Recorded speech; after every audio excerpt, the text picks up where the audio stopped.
Hello friends, today we are going to learn about one major element of theatre design, which is color. When I say the word color, it actually creates a whole world full of possibilities in front of my eyes. The term is used by science students as well as painters. But here, when I am using the term color, I am using it as one element of theatre design. So, our whole study will also revolve around knowing its value in theatre design. Of course, when a science student learns the term and when a painter learns the term, there will be a similarity, but up to one specific point, and after that there will be a difference, because the science student needs to learn more about the technicality behind this term, whereas the painter or the artist or the theatre design needs to know more about the emotionality of that particular term. Of course, the painter or the artist or the designer also needs to know about the technicality, about the science behind this term, but he needs to have the combination of the two, that is technicality as well as the emotionality. So, we will also combine these two, that is technicality and emotionality. So, first of all, we start with the technicality, that is the science behind the term color. How do we see a color? When white light falls on an object, it absorbs all the colors and reflects just one color. For example, if we see this table as blue, it is because the white light falling on this table is being absorbed by this table and the blue color is reflected. That is the reason that we are seeing this table as blue.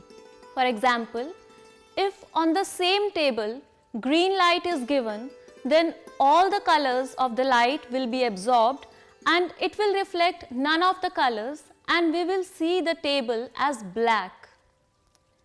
Now, being more specific, or we should say being more scientific, retina is that part of our eye which actually lets us see things around us. Retina has two types of light sensitive cells, which are rods and cones. Rod cells are more responding to the intensity of the light, that is the brightness or the darkness of the object depends on how our rod cells respond to the light. Whereas we have three types of cone cells in our eye, and these cone cells actually respond to the color. That is, if I see this table as blue, it is because my cone cells are responding to this particular object as blue. But some people do not have some particular type of cone cells. That is the reason that they are unable to distinguish between two colors. These people are called color blind. Otherwise, they can see all the things in perfectly fine manner, but the only problem with them is that they cannot distinguish between colors. The nature around us is full of colors. We can see the rainbow, which is having almost all colors. We have greenery, we have bright colorful flowers around us, which make us marvel the nature as well as to see the complexity of light. How the white light of sun rays breaks up into these different colors. In 1666, Sir Isaac Newton actually conducted some very important experiments which gave us the answers to these questions. This same person, I mean Newton, also gave us color wheel, which is made of primary colors and secondary colors. Primary colors are actually the basic colors.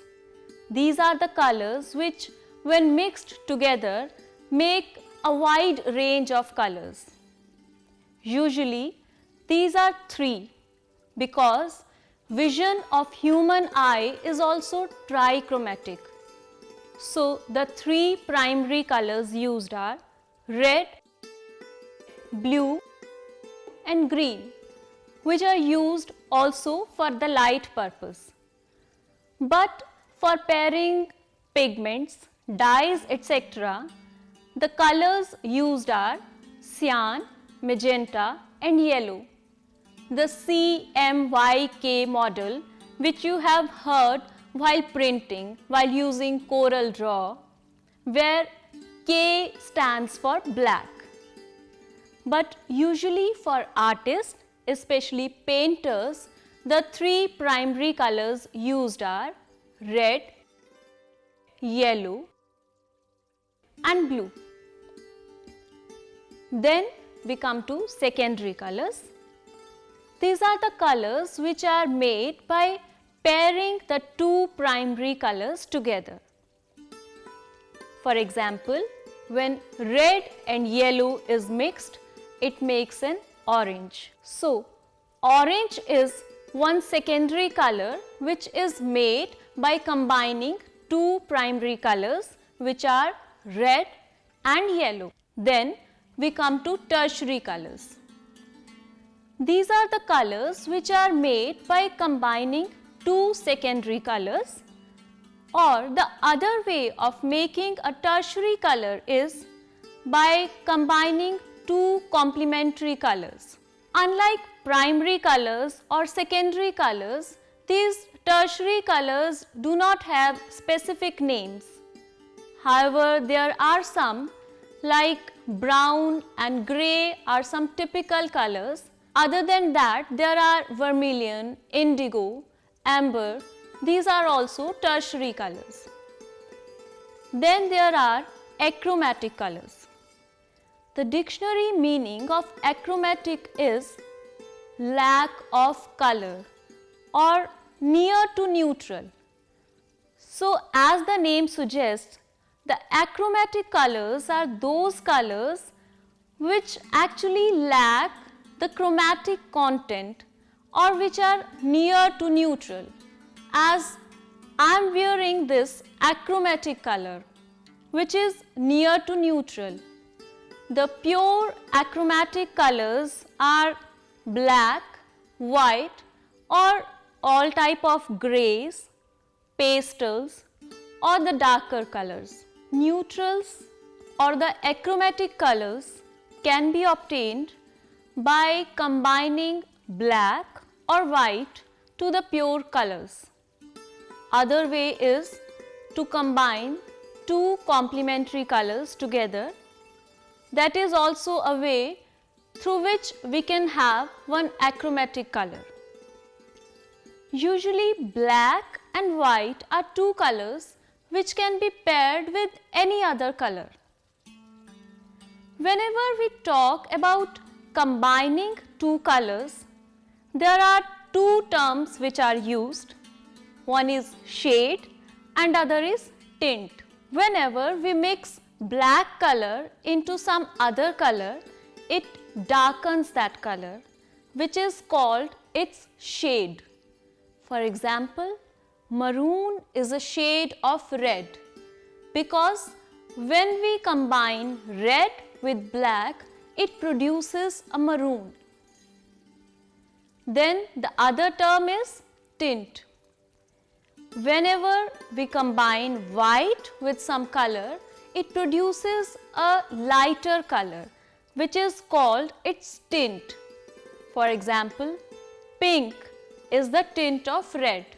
That is, when we combine white with red, it produces pink, that is tint of red.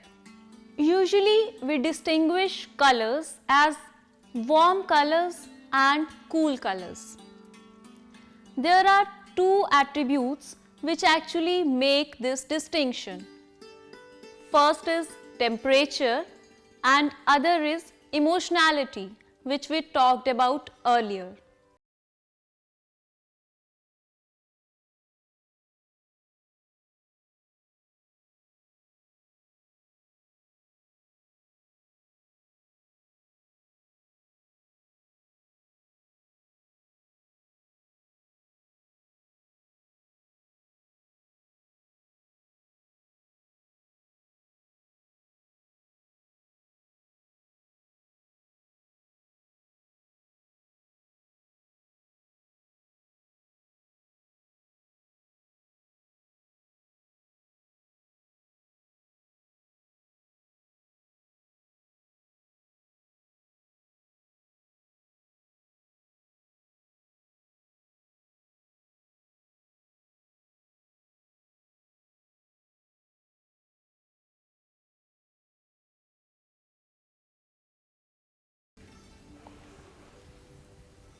Black.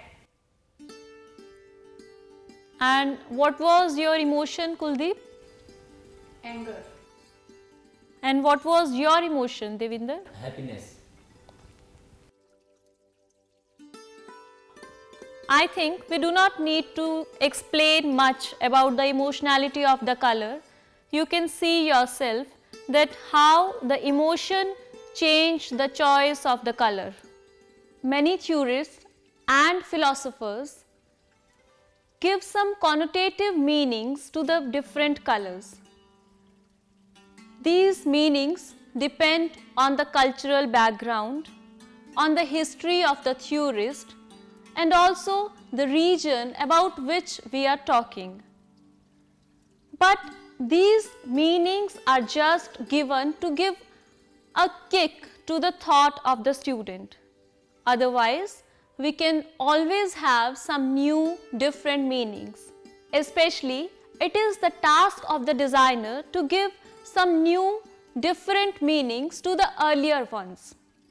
For example, red is the color of romance or of danger. But think that a designer uses blue every time the danger comes in the production. So, in a way, we can say that slowly we orient the audience for the acceptability of a new meaning. It all depends on the journey given to a particular color in a particular production. If blue, which is called a very cool and calm color, if the same color is given a very different journey in the production, in the play, in any performance, then the audience slowly accepts this, and whenever the blue comes, they don't feel cool or calm, but other way. That is, they will feel that there must be some danger now. Also, some very new and different meanings come up when we combine one element of design with the other. For example, if we see this table as blue with one texture, but if the same color comes in front of our eyes with some different texture, then that will change the whole emotionality behind this color.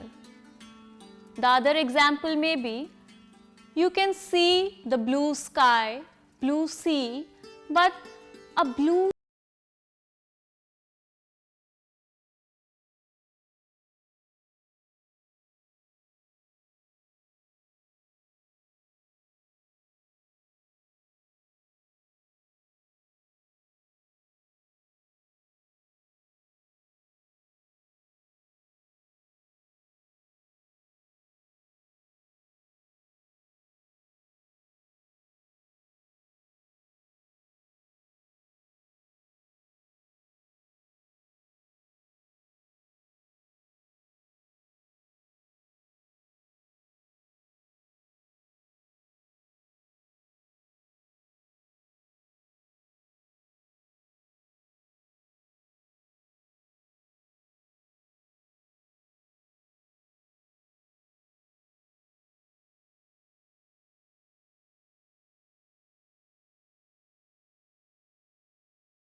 combinations of color and texture, color and mass, and you can see how these elements react with each other. After knowing the science and the psychology behind the color, the designer can use according to its need in the production. But of course, one needs to be very careful about the cultural background or the region in which it is being used. For example, black is a color which is usually given to devil characters, or it symbolizes grief or at the most elegance. But if we go to the Mizoram, there black is the color which is used for the saints. Also in Sufism, black is a color worn by the saints. After knowing this emotional value of the color, when the designer uses a particular color in the costume design, in the light design, or in the makeup design, one can know the psychology behind the designer's mind, the reason why the particular color is being used for a particular costume or a particular light design or a particular makeup. The same is being practiced in our traditional theatre or in our classical theatre. We just need to turn around. If we see the classical or the traditional theatre of India, especially the South Indian one, you can judge all these things there. There, very particular colors are given to very particular characters. For example, if you see Kathakali, which is the classical form of Kerala, or you see Tayyam, which is the ritualistic form of Kerala, or you see Yakshagana, you can see particular colors are given to particular characters. For example, red is a very dominant color in Tayyam. Even in Yakshagana, red is given around eyes of the devil, whereas green is given to the characters like Arjun. So from there you can see how the psychology behind the color works. Even if you do not know the science behind it, the psychology there works in the same manner just as science. Conditioning of the mind is another important factor through which you can know the psychology behind the color. For example, 60% of the women wear pinks or reds or yellows without any direct pressure on them of wearing that. Similarly, almost 70% of the men like to wear greys and browns and most of the achromatic colors similarly without any direct pressure on them. Blue is a color which is used the most among men and also amongst all the corporate offices. Similarly, you can observe other such habits, or you can say other such conditionings of the mind through which you can judge how a particular color is being used in a particular region. After this keen observation, the designer can use the color properly in the production according to the historical background and the culture.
Close your eyes.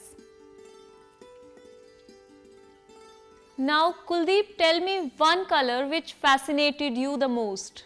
Orange. For you, Devinder? Yellow. There are many factors which we need to consider if we want to make a color fascinating for our audience. For example, here yellow in itself is a fascinating color. Also, the background of the table has played an important role into making it a fascinating one for our audience. This joining of two papers has also made it fascinating for our audience. There is much to be observed and much to be explored. But we stop here. But I hope you will observe more and you will explore more and make your life colorful and interesting.